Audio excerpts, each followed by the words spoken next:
Madame Sylvie ouvre la Bible. Chaque page brille comme un rayon. Bonjour les amis, encore cette semaine, une belle histoire à vous raconter. Plein de belles choses qui donnent suite à ce qu'on a déjà appris. Mais avant tout, prenons un temps de prière ensemble. Alors fermez les yeux et priez avec moi. Seigneur Jésus, merci pour cette belle journée. Merci Seigneur que tu nous donnes du bon temps ensemble. Merci pour ta parole. Merci pour les histoires que nous apprenons dans ta parole. Merci d'être avec nous et de faire partie de nous. Au nom de Jésus, nous te demandons de nous donner un bon temps aujourd'hui. Amen. Alors, on est prêts les amis? Maintenant que l'on sait que nous ne sommes plus seuls, que Jésus est avec nous, cette semaine, le titre c'est « Je suis prêt ». Toi, es-tu prêt? Je suis né de nouveau. Jésus a fait toutes choses nouvelles. Alors, quand on demande à Jésus de venir dans notre cœur, comme on disait, nous devenons une nouvelle créature. Je peux m'amuser, mais je suis aussi capable de relever des défis. J'ai l'amour de Dieu dans mon cœur et je suis prêt à tout affronter. Le verset d'aujourd'hui, c'est 2 Corinthiens 5, 17, mais on va commencer au verset 11. Alors, allons ensemble dans la parole. Allez chercher vos Bibles si vous ne les avez pas et lisons ensemble. Donc, commençons au verset 11. Respectez Dieu avec confiance. Nous savons ce que cela veut dire. C'est pourquoi nous cherchons à persuader les gens. Dieu nous connaît parfaitement et j'espère que vous aussi, au fond de vos cœurs, vous nous connaissez parfaitement. Nous n'allons pas chercher encore une fois à nous mettre en avant, mais nous voulons vous donner l'occasion d'être fiers de nous. Alors, vous pourrez répondre à ceux qui se vantent pour des choses visibles et non pour ce qui est dans le cœur. Si nous avons été fous, c'est pour Dieu. Si nous sommes raisonnables, c'est pour vous. L'amour du Christ remplit notre cœur quand nous pensons à ceci. Un seul homme est mort pour nous, pour tous, c'est le Christ. Donc, tous participent à sa mort. Il est mort pour nous, tous. Ainsi, les vivants ne vivent plus pour eux-mêmes. Ils vivent pour le Christ qui est mort pour eux et qui, pour eux, s'est réveillé de la mort. C'est pourquoi, maintenant, nous connaissons plus personne d'une façon humaine. Si nous avons connu le Christ de cette façon, maintenant, ce n'est plus ainsi que nous le connaissons. Alors, si quelqu'un est uni au Christ, il est créé à nouveau. Ce qui est ancien est fini et ce qui est nouveau est là. Tout cela vient de Dieu. Il nous a réconciliés avec lui par le Christ. Il nous a demandé d'annoncer cette réconciliation. Oui, c'est Dieu qui a réconcilié le monde avec lui par le Christ. Il ne tient plus compte des fautes des êtres humains et nous charge d'annoncer cette parole de réconciliation. Oh, beaucoup de choses, les amis, n'est-ce pas? Alors, qu'est-ce qu'on doit retenir là-dedans? Premièrement, on doit retenir que Jésus est mort pour nous, n'est-ce pas? On doit aussi, je vais juste déposer ça là, on doit aussi retenir que Dieu veut que nous annonçons à tous la bonne nouvelle, que Jésus est mort pour nous. Il dit aussi quoi? Que nous sommes une nouvelle créature quand nous mettons Jésus dans notre cœur. Ça veut dire que quand je mets Jésus dans ma vie, quand je le mets en premier dans ma vie, eh bien, je deviens une nouvelle créature et je suis portée à faire de bonnes choses qui sont dans la volonté de Dieu. N'est-ce pas, les amis? Oui, ça c'est vrai. C'est bien ça qu'on a appris cette semaine, n'est-ce pas? Alors, ah oui, j'essayais de trouver ma chanson.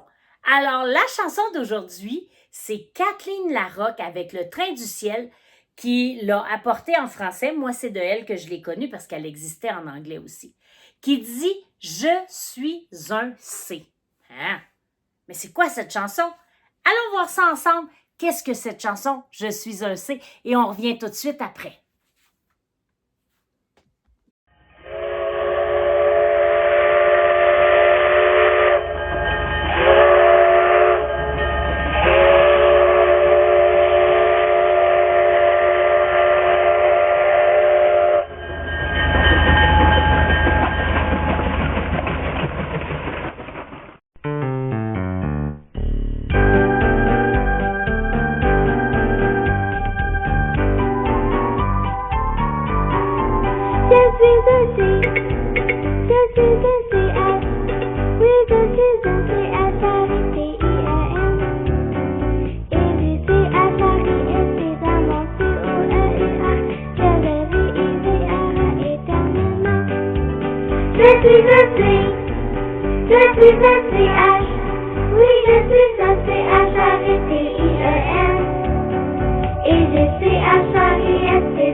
On est en train d'épeler le mot chrétien. On dit qu'on a Christ dans notre cœur et on va vivre éternellement.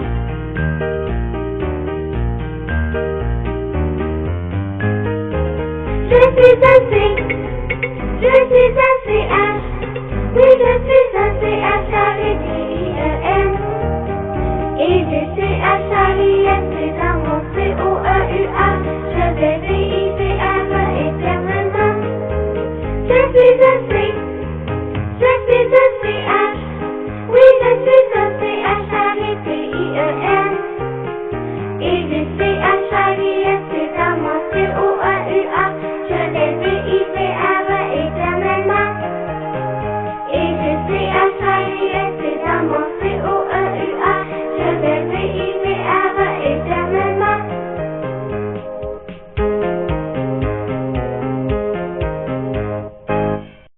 Alors les amis, avez-vous été capable de chanter avec Kathleen?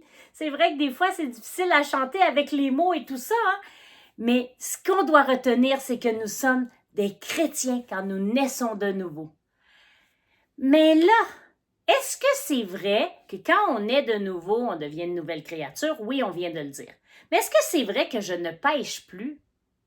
Je pense que des fois, parce qu'on est encore sur la terre et qu'on est encore des humains, eh bien, le péché, il vit à côté de nous, n'est-ce pas? Hein? On a Jésus, puis on a aussi le diable qui veut pas qu'on suive Jésus. Puis lui, il nous donne plein de mauvaises idées.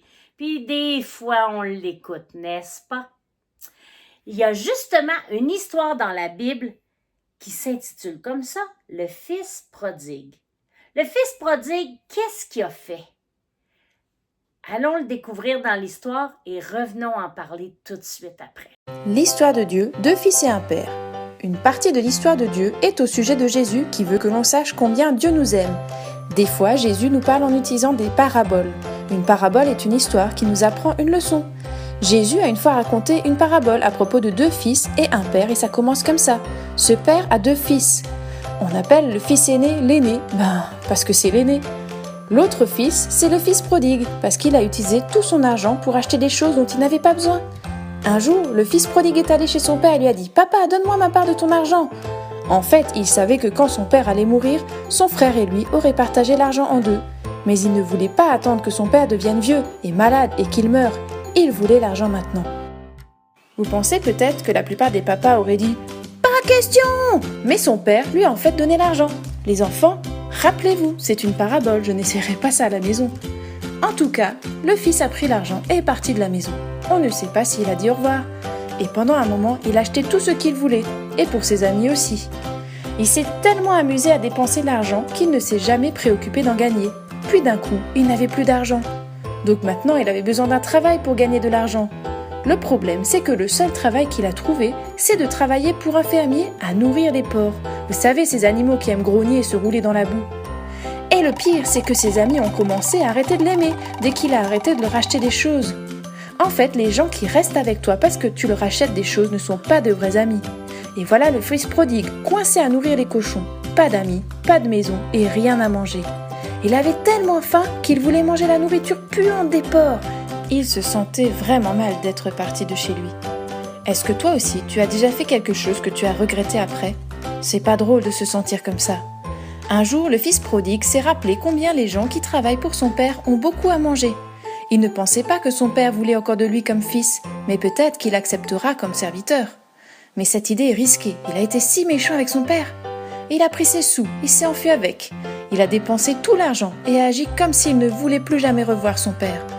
Le fils prodigue savait qu'il ne méritait pas de revenir chez lui, mais s'il ne demandait pas un travail à son père, il pourrait mourir de faim. Alors il décida de retourner à la maison de son père. Alors que le fils prodigue était encore éloigné de la maison, le père a vu son fils revenir. Et devine quoi ? Son père s'est mis à courir vers lui et lui a fait un gros câlin, et même qu'il lui a fait des bisous. C'est vrai, c'est ce que dit la Bible. En effet, il a organisé au fils prodigue une super fête de bienvenue. Il lui a même donné des cadeaux spéciaux. Pendant ce temps, le frère aîné était dans les champs, à travailler. Les enfants, souvenez-vous que ce frère est resté à la maison tout ce temps, obéissant à son père, pendant que son plus jeune frère s'était enfui. Alors que le frère aîné a appris que son père avait organisé une fête pour son plus jeune frère, il était énervé. Vraiment énervé. Lui, il n'a jamais eu de fête. Il pensait plutôt que son frère mériterait une punition, et pas une fête de bienvenue. Jésus nous a raconté cette histoire parce que des fois, nous agissons comme le fils prodigue. Nous faisons des choses qui rendent Dieu triste, comme quand le fils a pris les sous de son père, puis il est parti. À d'autres moments, on agit comme le grand frère. On suit les règles de Dieu, mais on oublie combien c'est spécial de lui obéir. Peut-être on voudrait que les personnes qui désobéissent à Dieu soient punies, à la place de nous réjouir quand ils reviennent à Dieu. Mais Jésus veut que nous sachions que quoi qu'il fasse, il nous aime, comme ce père-là. Et c'est ça, l'histoire du fils prodigue. Alors au cas où tu n'as pas tout suivi, voici la version courte. Il y avait 2 frères. Un aimait acheter des choses. Il a demandé son héritage à son père. Il s'est enfui. Il a dépensé les sous. Il a regretté. Il est retourné à la maison. Son père lui a organisé une fête. Son frère s'est énervé. Le père aimait les 2 fils. Et quoi qu'il arrive, Dieu nous aime aussi. Et c'est ça une partie de l'histoire de Dieu.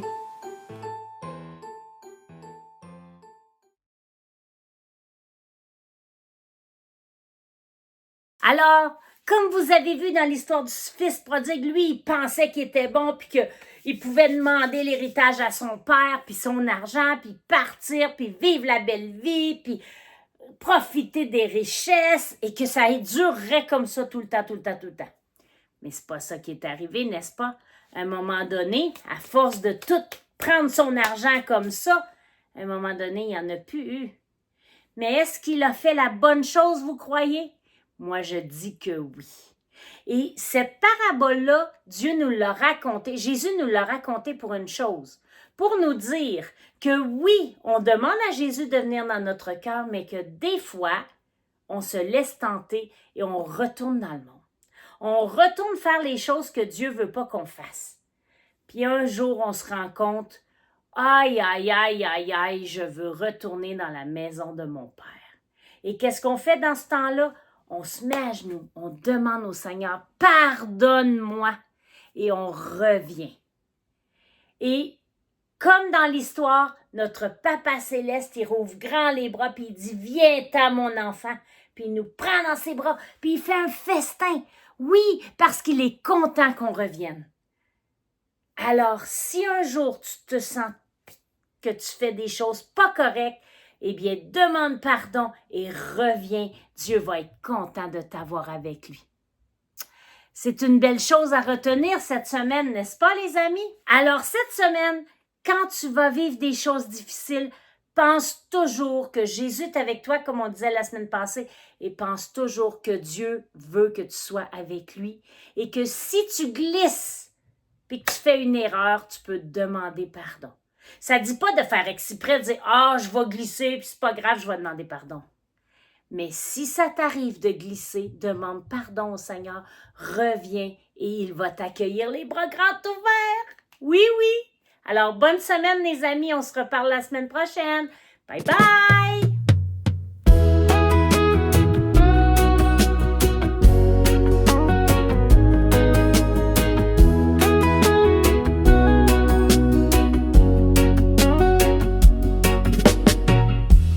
Madame Sylvie ouvre la Bible. Chaque page brille comme un rayon. des histoires d'autrefois pour nos petits anges. Sous ces mots, le temps doucement change. Elle parle de Noé, de son grand bateau, de lions, d'éléphants sautant dans l'eau. Les enfants rient, les yeux grands écarquillés. Chaque mot construit un rêve doré. Madame Sylvie raconte des leçons bibliques. Elle murmure les étoiles et le jour. Les cœurs s'ouvrent comme des fleurs au printemps. Elle les touche avec ses récits bibliques. Sous le figuier, elle évoque David le roi. Un berger humble guidant avec foi. Aux oreilles des petits, tout devient magique. Sa voix douce peint des scènes bibliques. Et quand c'est fini, un silence s'installe. Les enfants l'entourent comme un mur sans faille. Ils chuchotent des rêves portés par la nuit. Madame Sylvie leur donne un monde écrit. Madame Sylvie chante les leçons bibliques. Elle murmure les étoiles et le jour. Les cœurs s'ouvrent comme des fleurs au printemps. Elle les touche avec ses récits